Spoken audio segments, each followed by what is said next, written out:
Muito bem, gente. Vamos começar aqui o nosso programa contando que o senador Flávio Bolsonaro usou as redes sociais na noite de ontem para afirmar que Frederico Wassef não é mais seu advogado de defesa.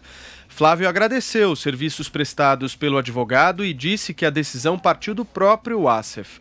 Em entrevista à CNN no domingo, o advogado anunciou que deixaria o caso por estar sendo atacado, com vistas a atingir o presidente Jair Bolsonaro.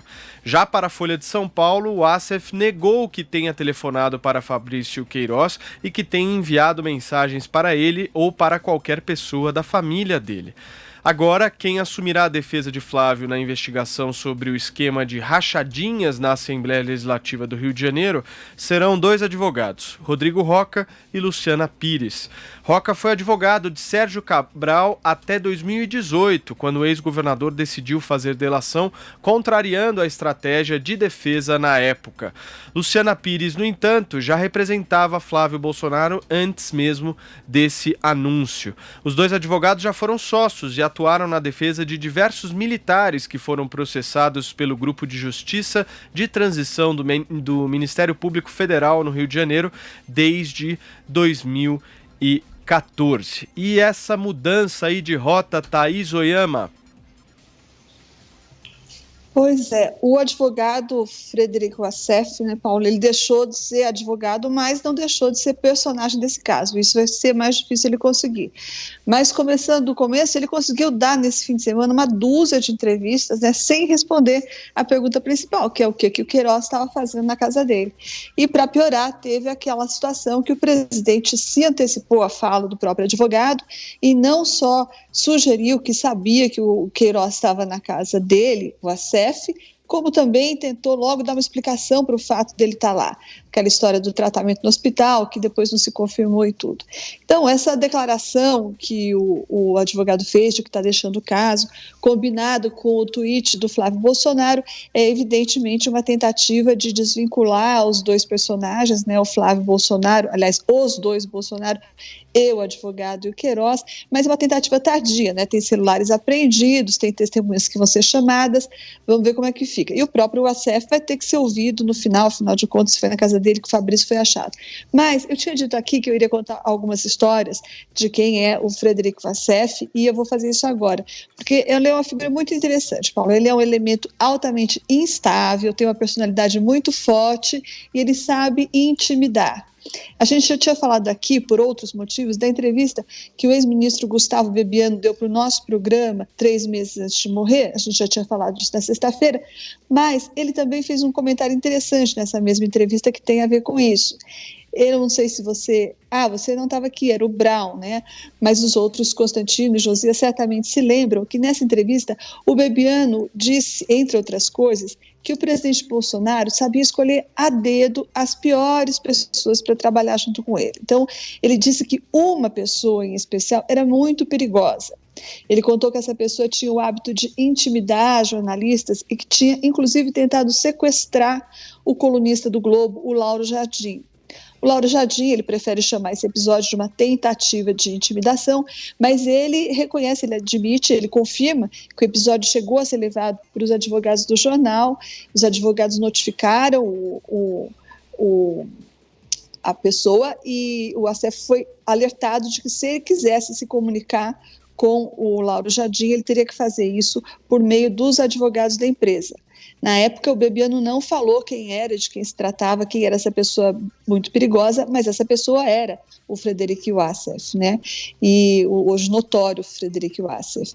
E o Lauro Jardim não foi o único jornalista a ter esse tipo de experiência com o advogado, porque ele costuma alternar assim, uma voz muito doce, quase suplicante, e daí ele alterna isso com ameaças veladas, quando alguma reportagem desagrada ele. Vários jornalistas já passaram por experiências do gênero.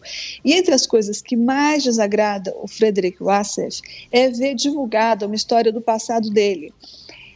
Teve essa autora chamada Valentina de Andrade, ela escreveu um livro chamado A Grande Farsa, Deus, a Grande Farsa, na verdade. E ela era tida como uma líder de uma seita chamada Satânica, que em 92 foi acusada pelo desaparecimento e morte de uma criança lá no Paraná, em Guaratuba. E o Frederico Wassef detesta que divulgue que ele frequentou esse grupo por muito tempo. Ele frequentou de fato, há documentos que provam isso, inclusive um depoimento que ele foi obrigado a dar na delegacia policial por ocasião dessa investigação do assassinato da criança. Então, ele não gosta disso, ele reage com muita, digamos, contundência quando alguém levanta esse assunto. Então, o Frederico Wassef, ele é essa pessoa, ele é conhecido por essas características, ele sabe ser inesgotável, insistente, intimidador e mercurial. É muito obsessivo quando se trata de defender, de fazer valer os seus interesses, né? Então, a gente vai ver agora como é que ele vai reagir quando os interesses dele começarem a colidir com os interesses dos Bolsonaro. Muito bem, vamos ouvir agora os comentários de Rodrigo Constantino.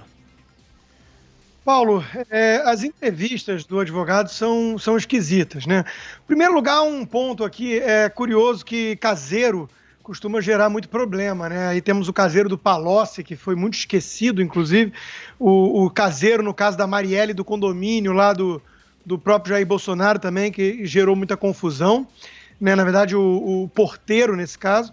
E agora temos esse caseiro que diz que o Queiroz morava há cerca de um ano na casa, ele disse isso para o delegado, mas não sei se é exatamente fato. O Wassef nega isso. Agora, na entrevista, ele não esclarece o mais importante, realmente o que o Wassef o Queiroz estava fazendo na casa dele. Ele diz que era uma questão humanitária, né, porque estaria tratando ali realmente de uma doença, não tem nada, não tem ninguém a socorrer, ele já passou por uma doença também, ele dá valor a isso, então ele estaria cedendo a casa nesse sentido, afirma que tanto Flávio Bolsonaro quanto o pai não sabiam dessa informação e lembra, com razão nesse caso, que não era um foragido da polícia. Isso é sempre muito importante a gente ter em mente, porque da forma espetaculosa que ele foi preso, a gente ficou com a impressão de que estavam pegando ali o bandido mais procurado do país, né, e mais perigoso. E não era disso que se tratava. Ele lembra também que não havia, após 2 anos de investigação, denúncias oferecidas, de fato, pelo Ministério Público, o que também é verdadeiro, e causa espécie. Então, tem que contextualizar tudo isso, né? Mas era um homem-bomba, era o tal fio desencapado aí, que muita gente achava que podia gerar problemas para o presidente, e é muito estranho que ele tenha sido encontrado quando expediram um mandado de prisão na casa do advogado do próprio presidente. Ele preferiu sair fora do caso do Flávio.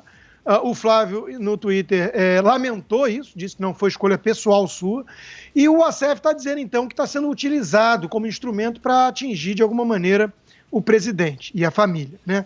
E deixa muito mistério no ar, fala que no futuro vai esclarecer tudo, inclusive o que o Queiroz estava fazendo lá exatamente, por que ele não podia revelar, né, isso para o presidente e o filho.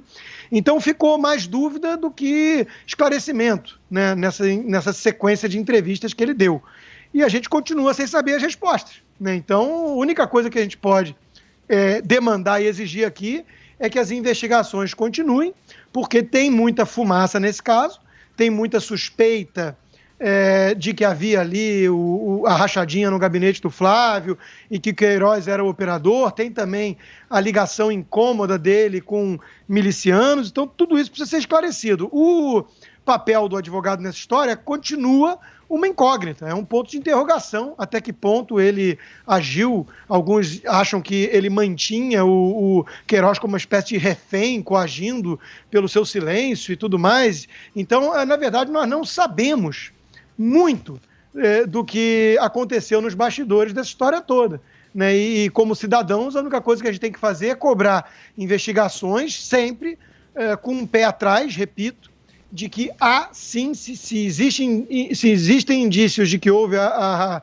rachadinha, está claro também o indício de que há uma perseguição em curso, né?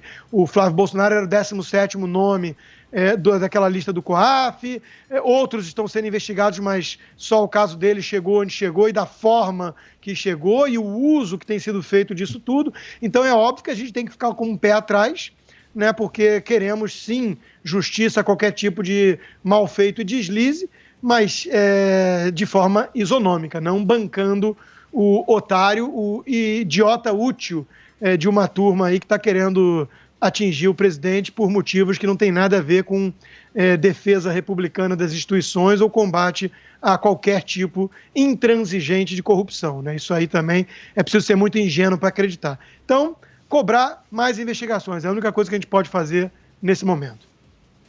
Você, Josias de Souza. A coreografia executada na troca do defensor do Flávio Bolsonaro acentua a degradação da situação política do clã presidencial. No momento, o principal álibi dos Bolsonaro, no caso da rachadinha, é o cinismo. A exemplo do Lula, que não sabia da existência do mensalão, da Dilma, que também não sabia que o PT e os seus aliados plantavam bananeira dentro dos cofres da Petrobras, o Flávio e o Jair Bolsonaro, que nunca souberam das estripulias financeiras do Fabrício Queiroz, também não sabiam que o faz-tudo estava lá guardado num simulacro de escritório que o advogado da família, o Frederico Wassef, mantinha em Atibaia.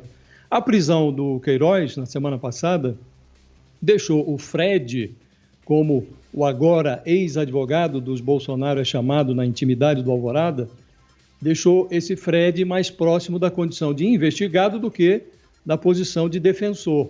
Então, a troca de advogado se tornou inevitável.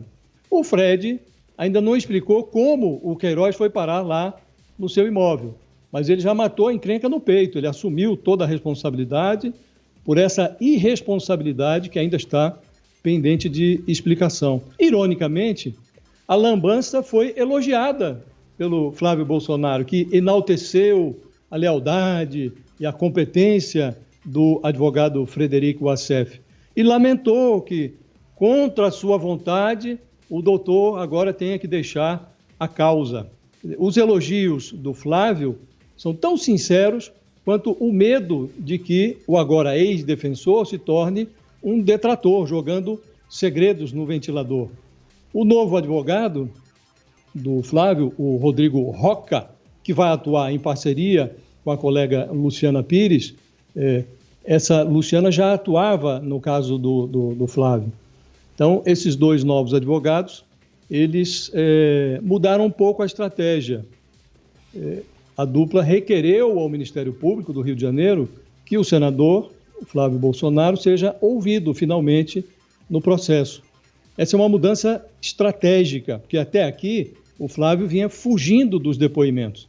Agora ele quer acomodar nos autos a versão segundo a qual o seu patrimônio é compatível com a renda e que não tinha nenhum conhecimento do que o Queiroz fazia no seu gabinete com a folha de salário dos seus supostamente auxiliares, porque muitos nem compareciam para trabalhar. Então, nesse ritmo, o eu não sabia vai passar a história como uma espécie de código.